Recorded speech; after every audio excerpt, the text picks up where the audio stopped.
Alright guys, welcome to the video. I hope you all are well. Today's video guys is version 3 of Blood Search for Necromancer guys for season 6. And this version guys has more DPS, more survivability. This one is more for pit grinding, XP pushing, pit pushing, stuff like that guys. Though you can actually use it anywhere in the game really. Okay.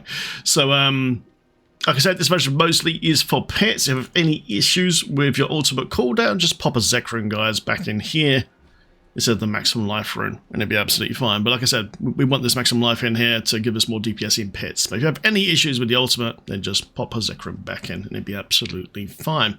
Alright then guys, so let's show this in action then. So we'll change some aspects, some gear rolls, and we've now achieved the 180% attack speed, so we can hit the certain breakpoint guys, so that way we can get 3 attacks per second. So what you need to do to add up your attack speed guys all together. Okay, remember your blood attack speed and the Rathma Chuckle Sozin's here attack speed will not be shown on your stat sheet, so you have to just add that up. So just add up your basic attack speed here, and then the blood attack speed from the Tempers, and of course the extra 50% here, or up to 55% if you're really lucky, on the Rathmas here as well in total. And once you get to 180% attack speed, then you're at that sweet spot. Okay, now what can help with this, of course, is a potion as well. If you haven't got quite there yet, which is Leisure Advantage, you get the extra 15% attack speed here as well. And also, guys, Reap as well can give you 30% as well on top. So there's a lot of ways to make sure that you can get to the 180% attack speed. Let's show this in action. Let's go with the rotation and all that as well. I'll just do a quick 90. And then we go with the gear, guys, as always. All right, let's go. But yeah, guys, once you hit 180 attack speed with a one-hand hammer at 1.1% attack speed, it's well, you'll see, yeah. Right, guys, so really easy. Okay, so this is the rotation. Okay, so cast Reap, and you will cause a corpse to appear underneath the enemy. Then you can tendril that enemy. It pulls them all in, generates orbs. Okay, you pick up the orbs, you get a 50x damage buff. Make sure ultimate is up all the time by hitting targets. Decrepify is done for you automatically. Blood Mist is your oh shit button to make yourself indestructible. Then you just cast Blood Surge. You get automatic heal, you get barrier, doing vulnerable, etc, etc. Super easy. Right, ultimate first then, here's a pack. Pull as many mobs as possible, as always. Reach to create the corpse. Everything's going to get pulled in. Blood Mist to pick up the orbs, and then detonate your Blood Surge, and just watch everything die. Okay, now if you can't be asked to do that rotation, you can literally just walk up to the monsters and hold down right click. Make sure ultimate is up, and that is absolutely fine, you know, that's absolutely fine. But for the proper rotation, yeah, do the rotation for pit, and you're going to be much more efficient. It's still an extremely lazy build, and the damage goes through the roof. It's absolutely busted. Put as many mobs as possible. You're unbelievably tanky in this build as well, because we've got so much HP. We're automatically casting the Barbarian damage buff as well from the rune words, and also we're automatically getting more HP as well from the new rune word I've added as well. So we get lots and lots of HP buff, and yeah, basically guys, you're pretty much a god. It's nuts. There we go, like, put them in, grab all the globes, and look, it's just nuts. It's just absolutely nuts how powerful this is now. Boom, boom, boom, boom. Now you see, because the attack, I've got the 180% attack speed, we can cast unbelievably fast and get 3 attacks per second. And boom, and watch them just get absolutely melted. And boom, boom, boom, boom, and you get the idea, you know. So this build can do absolutely everything in the game. But this, like I said, this version is particularly for pits, okay? But like I said, if you have any issues keeping your cooldown up for other activities, then just put in a Zek rune for the extra cooldown for your ultimate. But for pit, the way this works right now, it's absolutely fun. You can have your ultimate all the time, because we have various tech to make sure that our ultimate can reset enough, even on a solo boss as well, okay? And also, guys, Variana helps with the cooldowns as well. Right, let's go back to town, and we'll go over everything as always. But yeah, absolutely blast, guys. This version is even stronger than the last version. Brilliant. This is what I'm currently using now to gain XP in pits at the moment. Oh, I should use Sankos really, but I love Blood Search. Well, guys, go over the gear. Okay, so we're using Hero Edition, guys. For the 60x damage buff, core skills, movement skills, lucky chance, crit strike. When you're mastering this item, guys, hit onto the core skills. Okay, guys, so I've changed the rune word here. We're now using Pox XL, okay, Voracious Titanic Strength. Spend 200% of your maximum resource, which we do extremely quickly, and we gain 20% maximum life for 6 seconds, okay? Why are we doing this? Because the more life you have, the more damage your overpower do on Blood Surge, and that's the reason why we're doing that. And also it just makes you super tanky as well, so it's really, really good. Like I said earlier, if you have any issues with cooldown, if you're doing other activities outside Pit, then just put a Zek rune in here instead. That's okay, so Pox and then Zek rune to make your cooldowns. But if you're just doing pure pets, this setup is absolutely fine. It's perfect. It's great. Shroud of Force guys is next. Why Shroud of Force Death? The +1 to all passives, for those that don't know, is amazing. Okay, so on your skill tree, every one of these small things, these little round ones, guys, get bonus by +1. This equals to an enormous amount of damage, and I mean like a lot. Okay, it really adds up and just lets you absolutely blast. It's great. It's really, really nice. Next room, guys, we're using is Tam Om. Okay, so as we're casting a non-channel core skill, so Blood Surge, we basically invoke the Barbarian's War Cry for an extra 50% increased damage. Okay, you can, if you're playing hardcore, you can change it over to the Barbarian's Cry as well, guys. They gives you damage reduction instead. Though, to be honest, you're healing so quickly, you've got such a high HP pool, you should be fine even on hardcore. It's really, really nice. When you're immersed working this item, guys, on this particular build, Master work the maximum life, because the more life you have, the more overpowered damage you do. I need to re-roll this one currently. Curious and Blaze, guys, I've got perfect gloves with my boy Toys. Thanks again, Toys, if you're watching this video, mate. And guys, when you're master working this item, you always want to hit the Blood Surge drains times from elites. That's the most important thing to masterwork, okay? And Custom Blood Surge consumes nearby corpses, and we're generating corpses automatically because of lucky chance built into the build. So we create corpses immediately, it consumes the corpses and makes them explode as well on top, and gives you a massive damage buff. It's really, really strong, man. It's awesome. Great gloves. Blood Moon's Breaches, guys, as well, for the extra overpowered damage. Okay, it does have overpowered damage on here as well, but the best roll to actually roll is actually the maximum life again. So I'm changing this now from overpowered damage to maximum life. And again, more maximum life we have, the more damage we do overall. Brilliant. When you're mastering this, guys, yeah, just hit that life, yeah. Boots, guys, we're using Auto Curse Aura, so your curses are done for you completely automatically. Intel, maximum life, movement speed against Soul Rift duration. Okay, now my Soul Rift at the moment is just about right with one roll on Soul Rift duration, guys. Personally, I would say Soul Rift duration and then dump the rest of the masterworking on HP, man, in my opinion. Lovely. Weapon, guys, we are using a one-hand hammer for the extra overpowered damage. It's 1.1 attacks per second. Now, like I said earlier, we need to hit 180% attack speed to get to the breakpoint where we can cast 3 times per second. Okay, so just add up all your attack speed, like I said earlier. Add up your base attack speed, then add up to 55% from your Rasmus Chosen, if you've got a decent one, hopefully. And then add your blood attack speed as well from your weapon, your offhand, and your ring. And your amulet now as well. And if it totals up to 180%, then you're in the sweet spot, and then you can Giga Blast basically. Like I said earlier, you can use a potion of Vine for extra 15% attack speed, and obviously Reap as well gives you 30% attack speed when a monster dies as well. So there's lots of ways to keep this up to 180, okay? Even pretty early on with those other things on top. Brilliant, so I've changed the aspect, guys. I've taken Sacrificial out, and I put Cowardice in here instead of it, because Sacrificial is nice, and it does work really well, but consuming a corpse increases the damage of your core skills, so Blood Surge up to 35%. I've only got 30% right now, damn it. But I've using this lately the last few days, and it's definitely more DPS overall, so change over to that, guys.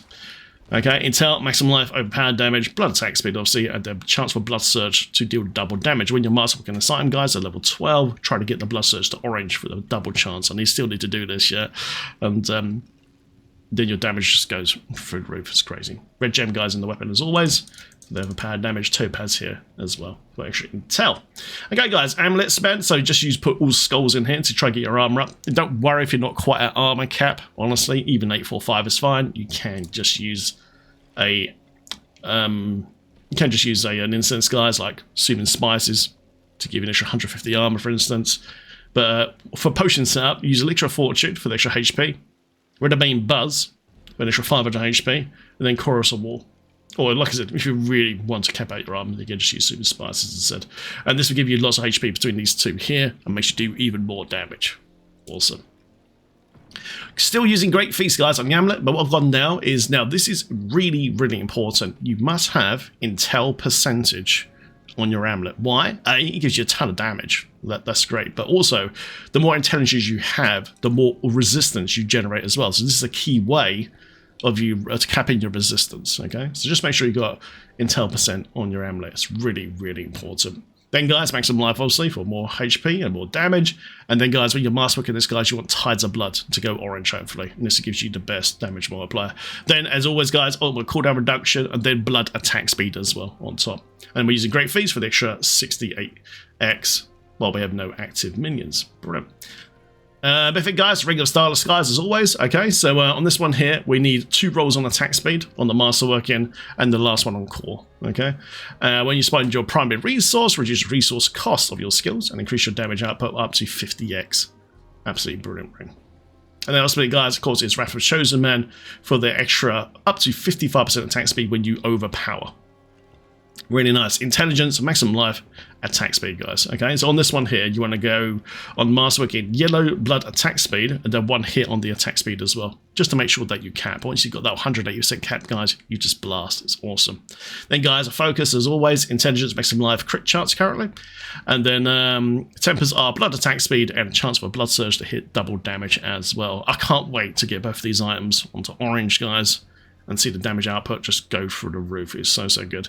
And then, guys, Bloodbath basically gives you an extra blood surge that deals 15% less damage, currently for me at the moment, for on blood surge, which basically get a double pulse. It's really, really good. Lovely. All right, that's the gear then. Let's go to the skill tree, guys. Skill tree is pretty much the same, not really changed anything. Okay. So we've got Reap, obviously. Reap makes a corpse and gives you attack speed as well, so it's a really good way of, setting up your tendril attack and getting yourself extra attack speed within the 4 seconds, okay? Then, guys, Huge Fresh, this is how we generate corpses, okay, on Lucky Chance. Our Lucky Chance is huge now. We cast so fast, got infinite power, infinite barriers, just nuts. And you generate corpses at a very, very fast rate, makes them explode as well, and just gives you loads of good damage procs. Imperfect Meds, guys, for the core damage increase as well. Obviously, max out your Blood Surge, guys, and then it will basically heal you constantly and also overpowers as well at 5 stacks. Fantastic. Then, guys, you Blood Mist. Just take the first Blood Mist, guys, to here to overpower Enhanced Blood Mist. So when you're overpowering, your Blood Mist is always available for you. And only time I really use Blood Mist is for those oot shit moments. Honestly, most of the time, you can just stand next to the monsters and you can just blast them into the ground. But, well, like I said, with the rotation earlier, when you do tendrils, you create orbs. When I've created the orbs, I tend to hit Blood Mist, so that way I'm not blocked by monsters. Pick up all the blood orbs, up to 5, then you're on 50x damage buff, and then just hit down the trigger. Just watch them go pop, so that's what I tend to do. We don't really need Necromancer Virtual Goes, but we've got a point here anyway, because of Shroud of Death, man. So like a chance on Barrier, we've already got Infinite Barrier. Titan's Fall, guys, damage to elites while we're fortified. And get the best spiked armor as well for free, which is great. Then over here, guys, a Grim Harvest, and we're maxing out Fueled by Death, which is done for us automatically because of Cura's Embrace gloves for an extra 12x. I had a couple of spare points, guys, to embrace damage while you're close.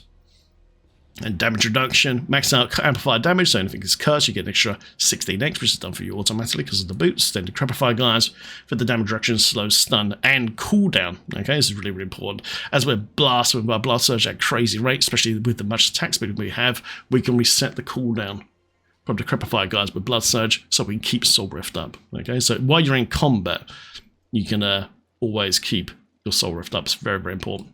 Donate, guys. So Coastal Blood for an extra 24x. Tides of Bloods are the most important one, especially on your amulet. And the Blood Skills deal an extra 65x increased overpowered damage. And this bonus is doubled while you are healthy. And you're always healthy. Point here, guys, Drain Vitality to get fortification going. Transfusions are very important as well. On Lucky Hit, your Blood Heals has a chance to try basically create a Blood Orb at the target location every 2 seconds. When you're fighting a pit boss, that's not something no adds. Every 2 seconds, you'll see a little Blood Orb appear. Let the blood orbs build up until the boss is staggered. Pick them all up in one big go, then that'll be your big damage rotation, and you'll burn them down. Okay, tendrils, guys, this is key how we do pulling all the monsters to one spot and slows them, and then this is how we generate blood orbs. So you're going to keep pulling monsters all the time keep casting tendrils, you know, just keep those blood orbs spawning, guys. It just gives you a massive damage buff. And everything resets super quick on cooldowns as well. Get this for free. We'll get that for free as well. And all this stuff, it doesn't really matter. And then here, guys, to Final Entity. So you deal 20% increased damage for 8 seconds after you cast your ultimate skill. So basically Soul Rift. So if Soul Rift is up, you can re-pop it and get another 20x damage buff. Brilliant. Then, guys, max out Memento Mori. So we get more sacrifice bonus from doing mages and warriors. And of course, stand low for the damage reduction as well. And all this has been bonus by Shroud of Death. So good. Then, guys, max out Aspiring Leader for the extra crit strike chance as well. And of course, guys, Soul Rift, man. Soul Rift is amazing. Max this out because it gives it a lower cooldown. And basically, you get Vulnerable from this as well. You get Infinite Essence, Barrier. If this is up, you can't die pretty much. Okay, unless the pit boss does some sort of crazy attack. That's what Blood Mist is for. Okay, max it out. The last one of these guys, of course, is Rathma's Vigor. After being healthy for 12 seconds, your next blood skill overpowers. This timer is reduced by 2 seconds each time blood orbs heal or overheal you for 400 lives. So keep picking those blood orbs up, guys. You can do your overpower even quicker and do that crazy damage. Awesome. Right, let's go over to Book of the Dead next, guys. So we're sacrificing our skeletal defenders here, so that way we get the all resistance buff out of this. Right now, I can't cap right resistance, so I still need to use this right now. With enough intelligence, eventually, you might actually be able to drop this, but for now, guys, use this. We don't really need a crit cap, because I'm at crit cap anyway, so it's absolutely GG. Brilliant. And guys, mages, just sacrifice Bone Mages down here, guys, for the extra 30x overpower damage as well, and that is your best one. If you have any parachutes, you could actually use sacrifice Shadow ones as well. Honestly, I wouldn't use this, just use this, you'll be absolutely fine. You should be generating more than enough power with Starless Scars Ring in play. Brilliant. Then, guys, but Golems, man, sacrifice the Iron Golem for the 35 CHD. If you need more HP, you can actually do this for Hardcore, which gives you maximum life, guys, with the Blood Golem. If you need more attack speed to hit that 180% cap, because your gear's not that good, you can sacrifice the Bone Golem instead for the 15 extra attack speed as well. Brilliant, guys. Let's quickly go to Paragon. Okay, Paragon from the last build, not really changed much at all. Okay, but I'll quickly do a quick summary while we're here. So, guys, we use Dominate for the extra overpower damage. The first trait, the second trait, guys, we're using Bloodbath. You'll deal 70% increased overpower damage for Blood Surge. Fantastic. And then we are using Sacrificial. Grants a bonus to nodes within range, so we get an extra overpower damage here and damage while fortified. An extra 10x as well. We have no minions as well. It's really, really nice. Fantastic. Over to this tree here, guys, which is Frailty. So as we auto-curse monsters, after 4 seconds, they take 40x damage buff, which is nice. And over here, guys, into Corporeal. So we get a physical damage bonus for Blood Surge, more movement speed as well. And we're buffing the nodes here as well. So we're getting tons of vulnerable damage here, and also damage to crowd-controlled enemies as well. So Corp is perfect there. It's really, really nice. Up into the next tree here, guys, is Blood Begets Blood. Blood Orbs grant 10% increased damage, up to 50% X for 5 seconds. This is why you want to pick up those Blood Orbs after you generate them from tendrils to get that massive damage buff. Then, guys, here we're using Essence for the crit strike damage buff, as always. Lovely. And then, guys, the very last tree, of course, is Flesh Eater. So as we consume corpses, which is done by the Glyphs for you automatically, and we generate corpses by lucky hit by just hitting with Blood Surge, you get an extra 40x increased damage as well. It's a very lazy build, man. And then, guys, we finish on Amplify. Why Amplify here? Because we get extra damage to elites here. So this is the problem with the build. So if you don't have Amplify here, guys, buffing not the elite damage, the boss just takes forever. You could actually add Eliminator Glyph as well over Sankos on the board as well if you want to for more elite damage. But I've done this build now, and it works really well. I know I can clear 100 now once I get those last tempers sorted out. But yeah, guys, good luck pushing the pits, man. So yeah, extra elite damage, damage percent, willpower, and damage percent right there. And there you go, guys. That is the build, man. Last thing we've got to do is the Mercenary Setup, which is very, very important. Okay, guys, I'm using him right here. Why? Because I'm using him basically to help to cap out my armor. I haven't quite there yet, but like I said, I could just use a... once I fill up my Paragon treatment more, I'll be capped anyway, and raise more levels of Masterwork and gear to the max, and we'll be good. But right here, guys, gives an extra 50% increased armor. And also, we get shield charge as well. Then over to Provoke, which gives you damage reduction, gives all the monsters. And then, guys, here for the extra 15x damage by here. Okay, guys, and now Variana, guys, is amazing for setting your cooldown. For those that know, when she does her Whirlwind, so the 11-second cooldown, she procs and decrepifies cooldown very quickly, like really, really quickly. So right now I've set her up so when I cast any skill in combat, she pops out with 11-second cooldown. She does a big bloody AoE whirlwind and procs the Crepify like crazy, or it sets her cooldown, guys, especially for Soul Rift. It's really nice. really good. And there you go, guys. In the description of the video is the build guide as always. Refer to that for the best rolls of gear and all this stuff rather than go through this video again. Thank you guys very much for watching. Enjoy the build, and I'll see you guys in Sanctuary, man. Enjoy. Lazy Blood Search, guys. Go grab a beer.